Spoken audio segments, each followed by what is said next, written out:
Jésus. Amen. Amen. Amen. Amen. Alléluia.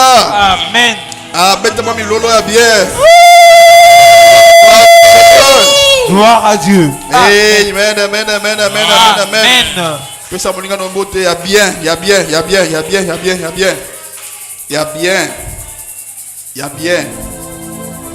Alléluia. Waouh, moi j'aime beaucoup adorer le Seigneur. Et j'ai été déjà là où se trouvent les anges. J'ai été déjà devant le trône de Dieu. C'est rare des hommes qui peuvent dire que j'étais là où se trouve. J'ai vu le trône de Dieu. Un jour nous allons parler. Et un jour on va témoigner de nous.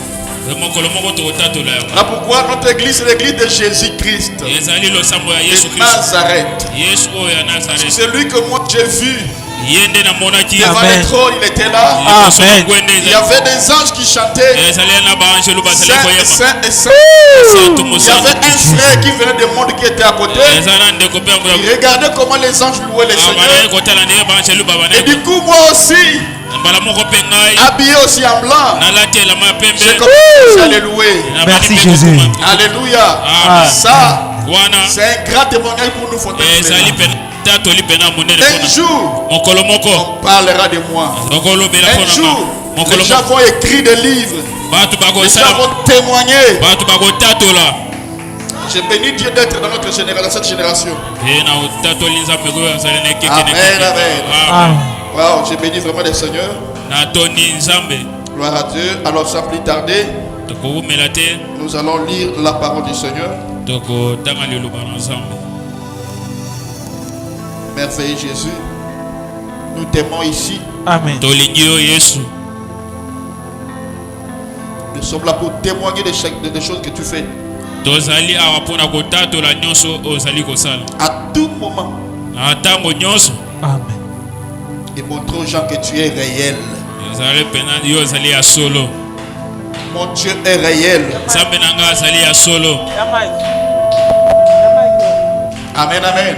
Amen. Beaucoup de gens m'ont dit, beaucoup de pasteurs que je connais m'ont dit, viens, touche ça, tu vois, tu auras ça, tu vois, l'église là, tu verras, nous voulons que tu fasses des plaies. Je dis, je n'ai pas besoin de faire de plaintes. Je ferai des plaintes dans le nom de Jésus. Tiens, alléluia. Beaucoup de personnes m'ont dit, tu vois, il faut enterrer la chèvre. Il faut enterrer ça. Prends le chien en terre. Je dis, non, nous avec Jésus. Nous sommes avec Jésus. Nos robes ne seront jamais sales. Notre robe restera propre. Amen. Merci Jésus. Merci Jésus. Nous te rendons grâce. Amen. Nous te bénissons parce que tu es Dieu. Nul n'est semblable à toi. Tu es l'unique, le véritable Dieu. C'est toi qui es assis sur le trône. Et c'est toi qui es au milieu des saints. Au milieu des chérubins. Et c'est toi qui m'as envoyé pour amener la lumière. Amener la délivrance à ton peuple. Et étant ton hélice, je fais mon travail.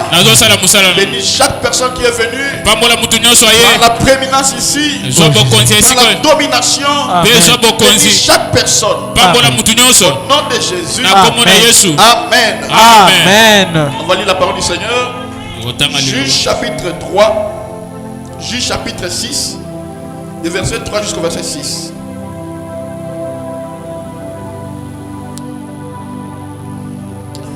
Quand Israël avait semé, Madian montait avec Amalek.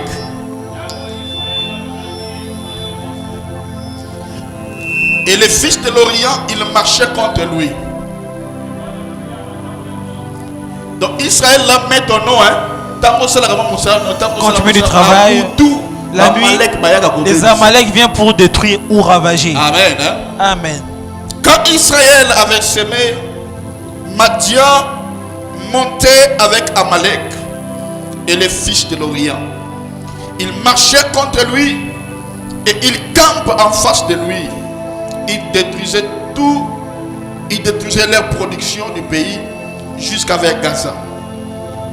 Et ne laissait en Israël ni vivre, ni brebis, ni bœufs, ni ânes, car ils montaient avec leurs troupeaux et leurs tentes. Ils arrivaient comme une multitude de sauterelles. Retenez sauterelles. Sur la Bible, vous souvenez sauterelles. Ils montaient comme une multitude de sauterelles. Ils étaient innombrables. Et leurs chameaux, et ils venaient dans le pays pour ravager, pour détruire. Israël fut très malheureux. Tout ce qu'on a fait dans ce monde. Et le côté, c'est parce que la nuit, il y a un peuple qui vient, les Madians viennent, les Amaleks viennent pour détruire toutes tes productions. Et la journée, tu ne reçois rien. Vraiment. Israël était malheureux à cause des Madians. Et les enfants d'Israël crièrent à l'Éternel. Et sur la suite, c'est quoi? On dit quoi? Quand ils ont crié, 7. Crier à l'Éternel. Et regarde maintenant. Lorsque les enfants d'Israël criaient à l'Éternel au sujet du Madian, qu'est-ce que Dieu a fait? L'Éternel envoya un prophète. Alléluia. Alléluia. Et le prophète, quand il dit, il vient avec ainsi dit l'Éternel. Alléluia. Oh, que Dieu soit béni. Amen. Dieu bénisse sa parole. Tu peux t'asseoir. Donc, nous voyons que chaque fois que l'Éternel envoie, chaque fois que le Fils de Dieu crie à l'Éternel, l'Éternel envoie toujours un prophète. Amen, amen. Hein? Donc, Dieu envoie toujours un prophète afin de libérer son peuple. Alléluia. Donc, dans ta vie, s'il y a des combats, s'il y a des problèmes tellement sérieux, Dieu ne t'enverra pas chez un pasteur. Dieu t'enverra un prophète. Alléluia. Amen. Dieu t'enverra un prophète. Et quand le prophète viendra, c'est lui qui viendra pour te délivrer. Donc, quand tu lis la Bible, dans toute la Bible, partout où on dit que les enfants d'Israël criaient, Dieu envoyait toujours un prophète. Alors, ce matin, ce soir, je sais pas là où tu nous suis. Peut-être c'est le matin, peut-être ici c'est le soir. Je te prêche sur 20 choses, 20 symptômes qui montrent que vous êtes combattu par un esprit de limitation. 20 symptômes qui montrent que tu es poursuivi par un esprit de limitation.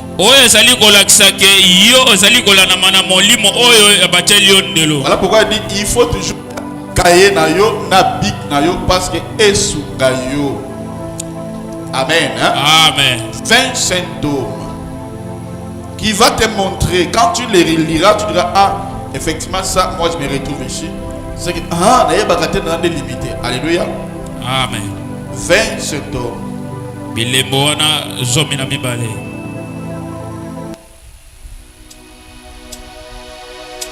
Alléluia. Amen. 20 symptômes qui montrent que vous êtes lié, vous êtes dans l'esprit, vous êtes victime de l'esprit de limitation. Alors, je commence avec la première partie aujourd'hui et dimanche, je vais finir le 20e symptôme. Alléluia. Mais avant que je parle des symptômes qui indiquent que tu es victime de limitation, je vais t'expliquer 4 choses que tu dois comprendre qui s'aligne ou qui marche avec la limitation, avec l'esprit de limitation. Et je vais te donner 4 explications parce que la Bible, quand la Bible parle, il faut un prophète pour qu'il interprète ce que Dieu a dit. Alléluia. Alors, dans les livres des Juges, chapitre 3, versets de 3 à 6, ce que nous venons de lire là, Il y a 4 choses dont je vais te donner la signification. Tu es prêt? On peut aller? Amen. Alléluia. Amen. Alors, la première des significations, c'est l'esprit des sauterelles qu'on a parlé. On dit que quand Madian et Malek montaient pour ravager les productions des enfants d'Israël,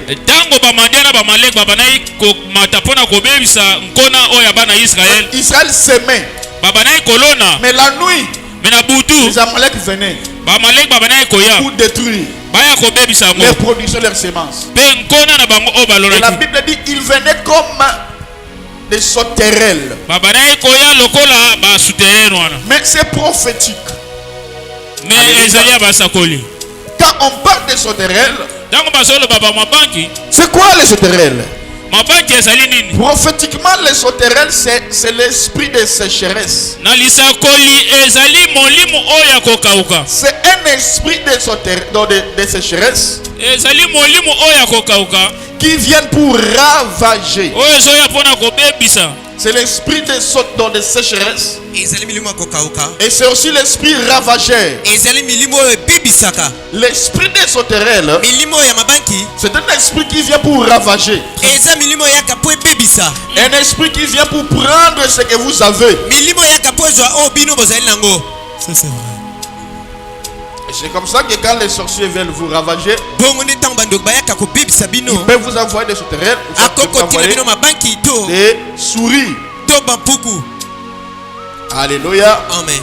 Donc ce sont des esprits rongeurs, des esprits ravageurs.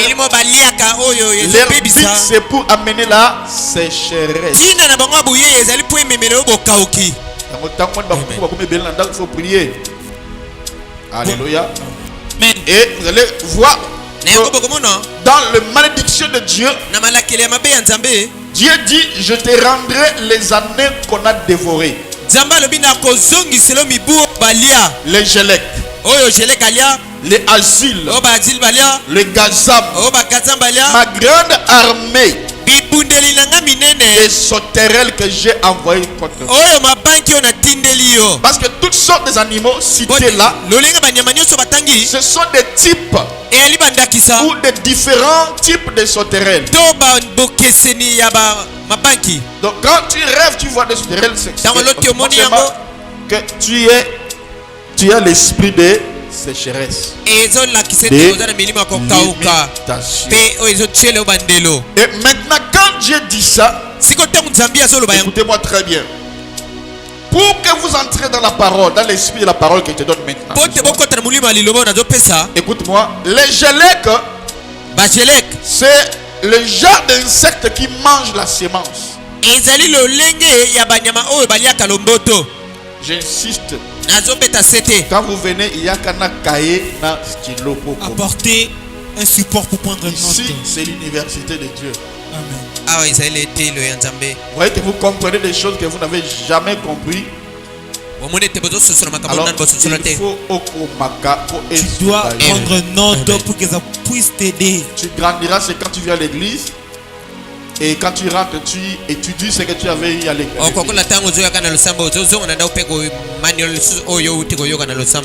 Alléluia. Amen. Les Gélec, c'est le genre d'insectes qui mangent la sémence. Vous voyez? Quand vous mettez la sémence à la terre, pour que la sémence pousse, cet insecte-là qui mange la sémence, c'est lui, le Gélec. Alléluia. Amen. Au village, c'était quand vous plantez les tubercules de manioc. Et quand ça va pousser là, et des fois vous voyez des choses qui viennent, ça mange un peu de tubercules là. Ça veut dire quoi? C'est les Gélec qui mangent la sémence. Et très souvent quand vous plantez des choses, des fois vous voyez, il y a des insectes qui viennent pour manger des feuilles. Amen, amen. Alléluia. Amen. Et ce sont les lèvres des Gélec. Les asiles, il y a aussi les asiles. Les asiles et les Gazam. Asile pe bagazam. Les asiles, ici, je peux prendre ça comme une prédication. Quand je vais prêcher sur la sécheresse, je peux prendre seulement ça. Verset au 30, c'est à manger la guerre. Ça, je vais prêcher sur la délivrance. Alors, les asiles et les gazam. Les asiles mangent quand la semence est en train de sortir. Car seulement tu veux produire. On enverra l'asile. Quand il vient.